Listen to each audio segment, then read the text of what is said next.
Bonjour et bienvenue dans ce carnet de guerre consacré aux sorties novembre 2017 de Briscard. Les sorties où il y a d'habitude la sortie de Noël, et on en a une de sortie de Noël qui est le Père Dodo. On va directement commencer par lui. Donc figurine de Dodo avec son petit bonnet, sa petite hotte, son petit manteau, bref. Une figurine qui est vraiment cool. Peinture et sculpture William Mordefroy, GG. Parce que la figurine du Père Dodo est vraiment hyper cool, elle ira très bien avec les autres figurines de Noël. Le Dodo, c'est un petit peu l'emblème de Briscard. Enfin, c'est pas forcément la figurine à laquelle on pense dès qu'on pense à Briscard, mais par contre, ça fait partie des figurines qui représentent bien Briscard. Il y a plusieurs scénarios, etc. Donc, je trouve intéressant d'avoir un Dodo jouable en tant que figurine et pas juste un pion ou un accessoire. Donc, le Père Dodo, qu'est-ce qu'on a pour 16 pièces d'or? On a un profil de Dodo d'abord classique. Constite 5, dextérité 5, force 1, mental 2. Pas de mouvement parce qu'il se déplace bizarrement. PA 3, point de vie 12, bec 1 dégât, il n'attaque pas. À chaque fois qu'il réussit un jet de défense ou d'esquive, il inflige 1 point de dégâts automatique. Les 3 PA du Père Dodo sont toujours actifs et disponibles pour booster un jet de défense. Sens de l'orientation. Il se déplace de 2 brasses aléatoirement au début de chaque tour avant toute autre activation. Et sa carte spéciale, le Père Dodo se déplace avant l'activation du premier Briscard de votre bande. Il peut ensuite attaquer si elle se trouve dans une zone de contrôle ennemi et son activation prend fin. Je vais arrêter ma lecture ici pour demander, mais du coup, qui prend le pas? Parce qu'il est marqué sur le bec qu'il n'attaque pas, et là il est marqué qu'il peut faire une attaque. Avec quel PA? Est-ce que c'est avec les PA qu'il a en stock? Comment ça se passe? Bon, en même temps, attaquer avec le Père Dodo, ça veut dire attaquer à débuter à 2, vous risquez de vous prendre en contre-attaque. Je pense que c'est pas forcément hyper rentable. Mais voilà, c'est un petit peu les questions qu'on peut se poser quand on lit le truc. On sait pas forcément comment ça se passe. Il y a une caractéristique qui nous dit qu'il peut pas attaquer, et là on dit il peut attaquer. Bref, tout ça. Il ne peut posséder d'armes, ne gère ni ne transporte des objectifs. Ensuite, jetez un dé 10 et posez-le à côté de lui. Si un de vos briscards arrive dans sa zone de contrôle, il stocke le dé et pourra utiliser son résultat pour un jet ultérieur s'il le décide avant. Le Père Dodo relance et sort aussitôt un nouveau dé 10 de sa hotte. Un même briscard ne peut stocker qu'un dé à la fois. C'est une figurine qui peut être vraiment très très forte, puisqu'elle va vous donner en fait un dé dont le résultat est déjà connu. C'est-à-dire que si par exemple, je sais pas, si vous avez besoin de faire une action qui ne nécessite pas d'échec critique, et que le dé du Dodo n'est pas un échec critique, vous pouvez l'utiliser, vous prenez même pas la tête, ça passe.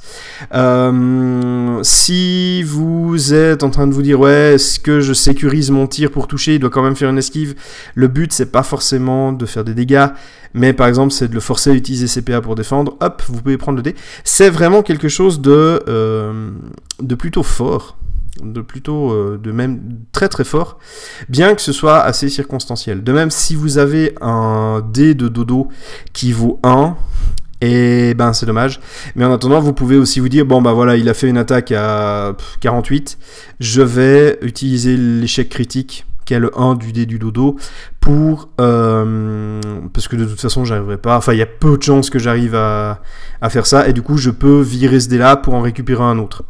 Donc il y a quand même moyen de gérer un petit peu la phase d'aléatoire du jeu, et je trouve que c'est une figurine qui a un concept très très intéressant, justement pour gérer cette part d'aléatoire, ou même pour un jet d'armure. Tout simplement pour un jet d'armure, vous dites, est-ce que du coup mon armure j'essaie de la passer ou j'essaie pas de la passer? Ça peut être vraiment très intéressant pour faire beaucoup de choses. Et de ce fait, je trouve que c'est une figurine qui vaut la peine, elle vaut la peine d'être envisagée. 16 pièces d'or jouables toute l'année, c'est pas négligeable, parce que 16 pièces d'or, c'est quelques équipements, donc vous pouvez décider de prendre, hop, le Père Dodo en plus, ça vous fait une figurine, hein, donc il n'y a pas de raison, ça vous fait quand même 3 PA de plus pour la figue qu'elle représente. Non, il y a vraiment plein de choses. Alors, à noter aussi que si vous arrivez dans la zone de contrôle, vous prenez le dé, il n'y a pas de oui ou de non. La seule façon de ne pas prendre le dé, c'est d'en avoir déjà un de stocké. Vous embarquez le dé, point barre, c'est pas vous pouvez, c'est vous le chopez, point. Deuxième question que j'ai à propos du Dodo, est-ce que le briscard doit arriver dans la zone du Père Dodo de façon active? C'est-à-dire que si par exemple il est poussé ou lancé durant une phase adverse ou même durant une phase d'un briscard allié, est-ce qu'il récupère quand même le dé, ou est-ce que c'est que quand il est activé qu'il récupère le dé? Voilà, donc ces petites questions pour une figurine, ma foi, que je pense qu'on ne verra pas trop souvent, quoique. Beaucoup de questions pour une figurine de Noël. J'espère qu'on aura les réponses.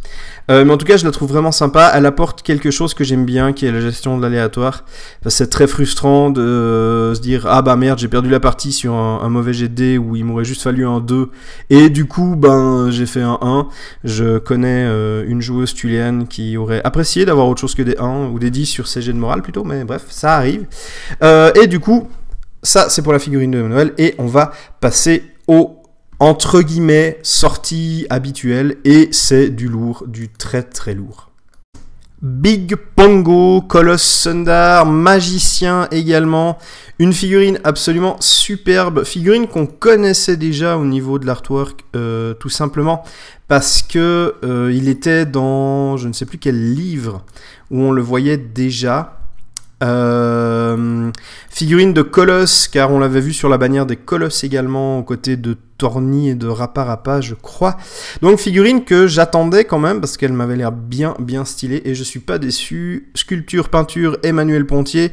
GG, parce que c'est vraiment... Alors je sais, l'amour porté aux orang-outans par Emmanuel Pontier, et du coup la figurine représente vraiment superbement ces bêtes absolument génialissimes. Oui, j'aime aussi beaucoup les orang-outans, je trouve que c'est des singes qui sont absolument incroyables et très beaux. Et du coup, est-ce que le profil est à la hauteur du colosse? Eh bien, clairement, alors 200 pièces d'or, bonne fortune symbiose. Nous avons Constite 7, Dextérité 5, Force 7, Mental 5, Agressivité 3, 5 de mouvement, 9 PA, 42 PV. Son arme, qui est le bâton de mage, 1d10 plus 1 dégât. Le spécial peut défendre à la place d'un allié si son adversaire est dans la zone de contrôle de Big Pongo, si la défense est ratée, pardon. C'est la cible initiale qui subit les dégâts. Spécial, Big Pongo possède allonge quelle que soit son arme. Il possède également une arme spéciale qui sont les reliques de combat. Arme 1d10 plus 1 dégât, la botte 3d5 dégâts. Big Pongo est un grand et vieux guerrier mais aussi un sage observateur. Il a pris l'habitude de récupérer les fers des armes de ses ennemis pour s'attribuer leur force en les liant à son bâton de mage. Avec cette arme, après la blessure, la victime lance un dé, 1 à 3 saignements, 4 à 6 empoisonnement, 7 à 9 chocs électriques, 10 1 des 10 dégâts supplémentaires. De plus, avec cette arme, il peut utiliser sa botte lors d'un contre réussi pour 8 pièces d'or. Alors, Big Pongo, c'est clairement une figurine hyper polyvalente. Il envoie des patates, que ce soit avec son arme, avec les reliques de combat ou avec les poings. Parce qu'il ne faut pas oublier que le machin, il envoie quand même des beignes à 6 de dégâts à 2 brasses. Ce qui veut dire que quand vous avez le loulou, vous avez allonge partout. Donc c'est vraiment très fort.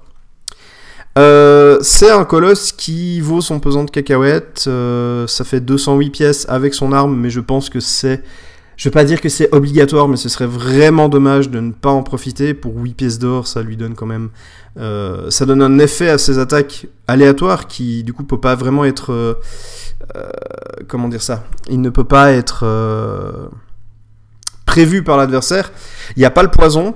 C'est bien, mais par contre, empoisonnement, pardon. Donc, saignement, empoisonnement, choc électrique, vous avez la possibilité vraiment de faire un peu ce que vous voulez. À chaque fois que vous passez une attaque, il démarre à 14 pour taper, 2 PA pour mettre des coups. Vous pouvez vraiment faire beaucoup d'emmerdements sur votre adversaire. Ça va vraiment lui poser, à mon avis, problème, parce que vous mettez un coup de saignement, un coup de choc électrique et un coup d'empoisonnement. Vous faites 3 attaques, ça fait 6 PA. Si vous avez ce tirage-là, du coup, c'est tout bénef et ça picote sévère. Autre caractéristique hyper importante, bonne fortune, symbiose. Deux domaines de magie qui sont clairs, enfin, 2 attributs magiques qui sont clairement très forts. Bonne fortune pour pouvoir gérer l'aléatoire et la symbiose pour pouvoir tous les sorts de boost et renforcer vos Sundar que vous aurez à côté. C'est très fort. Big Pongo est clairement un colosse très bon. Il vaut pas grand chose par rapport à ce qu'il peut faire. Malheureusement, il a un énorme défaut. Enfin, énorme défaut. Alors, il a un défaut très présent, c'est que comme il est capable de tout, eh ben, vous aurez quand même tendance à avoir envie de tout faire avec lui, et il n'a que 9 PA, donc vous pouvez pas balancer 4 sorts, taper 10 fois et faire d'autres trucs. Donc attention à ne pas le surcharger. Comme beaucoup de figurines qui sont capables de faire plein de choses, je pense notamment au panda chez les Maoc, ou alors chez les Ichtiens à Duncan, qui est capable aussi de taper et de balancer des sorts, vous aurez à choisir de ce que vous allez faire avec lui. Est-ce que vous allez plutôt privilégier l'attaque tout en ayant un ou deux petits sorts de réserve? Est-ce que vous allez plutôt privilégier la magie tout en sachant que du coup il peut très bien se défendre derrière? Comment allez-vous utiliser cette figurine hyper polyvalente et vraiment très très cool? Chez les Sundar, c'est clairement mon coup de cœur. Ça je dois bien dire que c'est vraiment un gros coup de cœur pour cette figurine. Je vais pas la prendre pour le moment parce qu'il y a encore beaucoup de trucs à peindre, mais je pense que si je me monte une petite équipe Sundar, clairement ça va être mon leader. Big Pongo.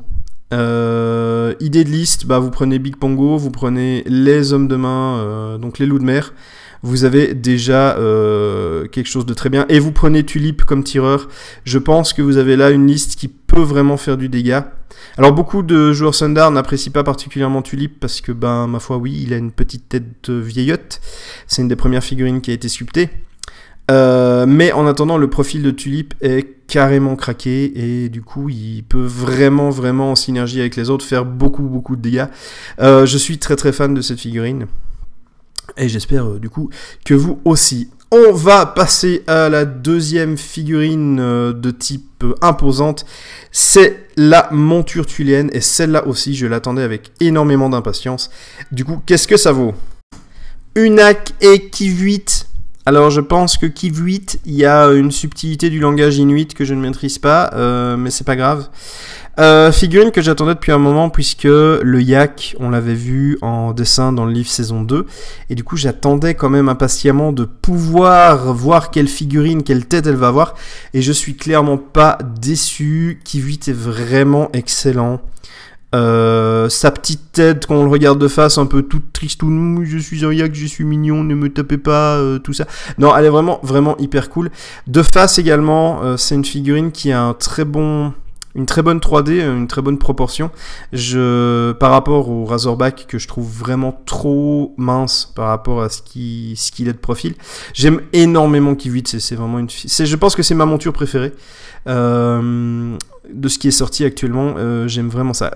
Unak de son côté est une figurine que j'aime beaucoup. J'adore les manteaux en cuir chez les Tuliens. Je trouve qu'ils sont vraiment très stylés, c'est très agréable à peindre, on peut vraiment faire plein d'effets cuir, c'est très cool, c'est assez facile à faire. Et je trouve que le visage qui a fait Unak, que William Mort-de-Froid a fait, est très cool. Les yeux sont grands, j'ai l'impression qu'il y a de la place pour peindre les yeux et j'adore son regard.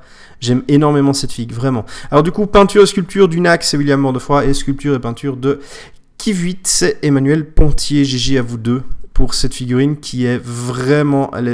Il y a une aura de charisme, d'affection pour cette figurine. Je la kiffe énormément.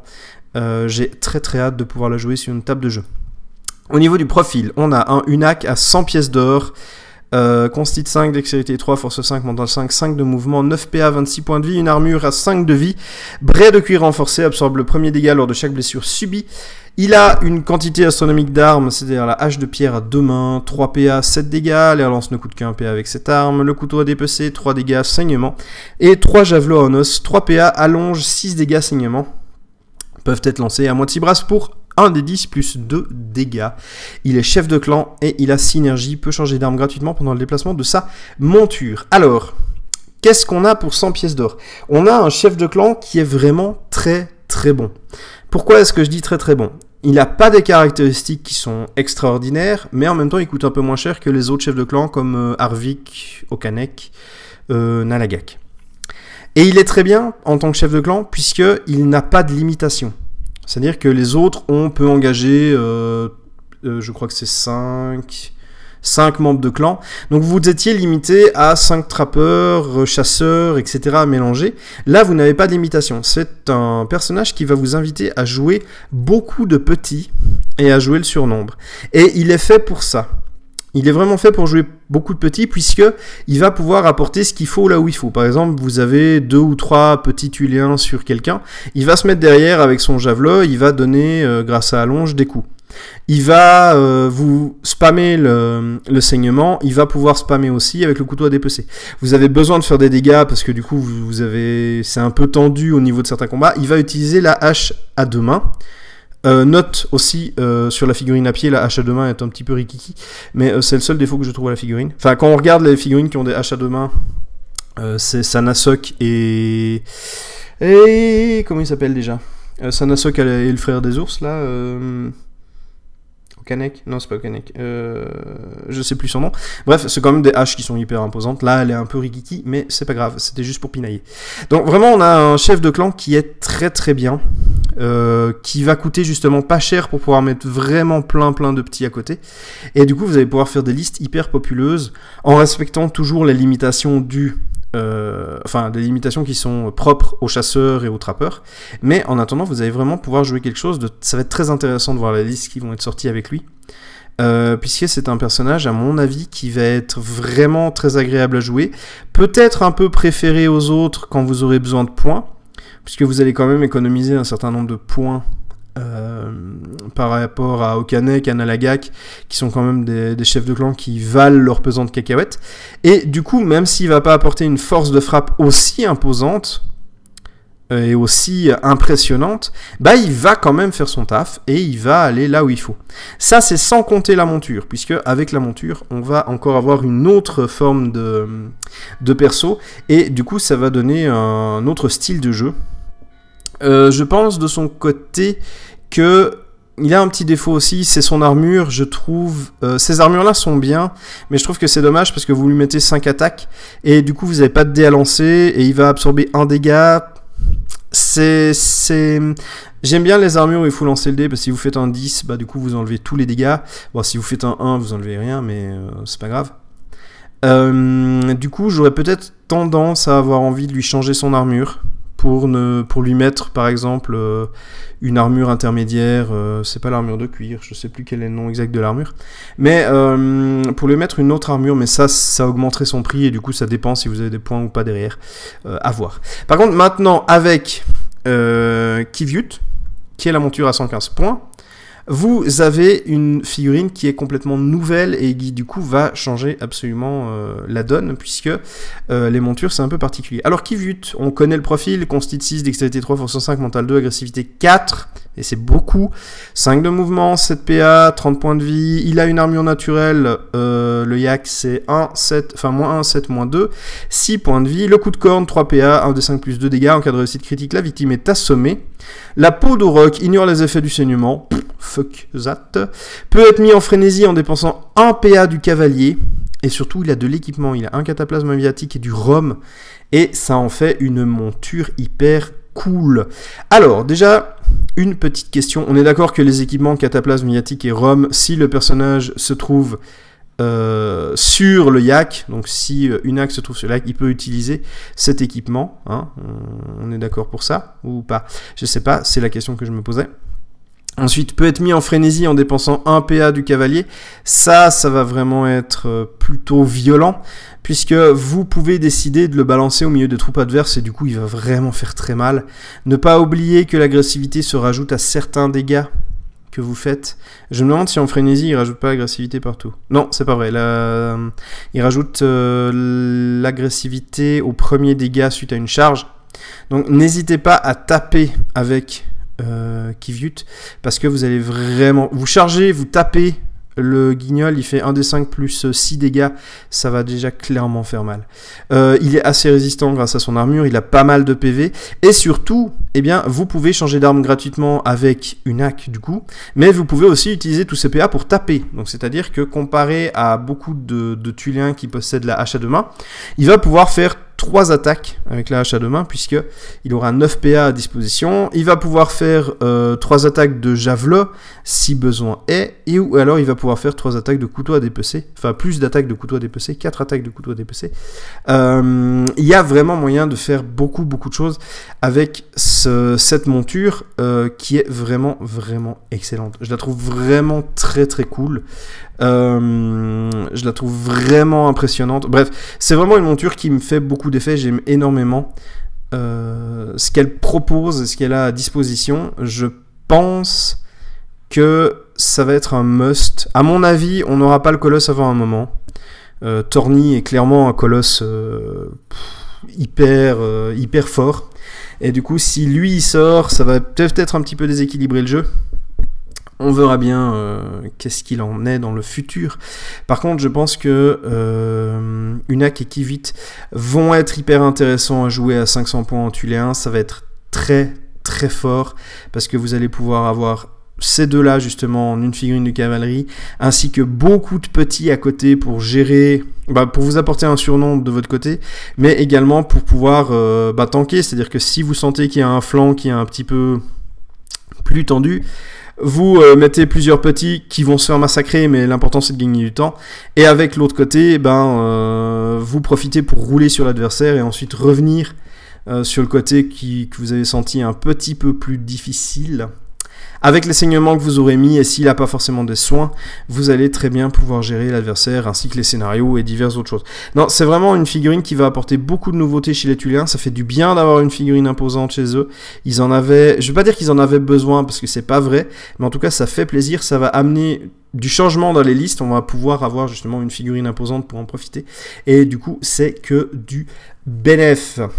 Je vous remercie d'avoir suivi cette vidéo sur les news. N'hésitez pas évidemment à parler des news sur le forum de TGCM, sur le Facebook de Briscard, sous la vidéo. Si vous n'êtes pas d'accord évidemment avec quelque chose que j'ai dit, ou que vous considérez que j'ai oublié des choses, parce que oui, j'en ai oublié, je le sais très bien, n'hésitez pas à les mentionner.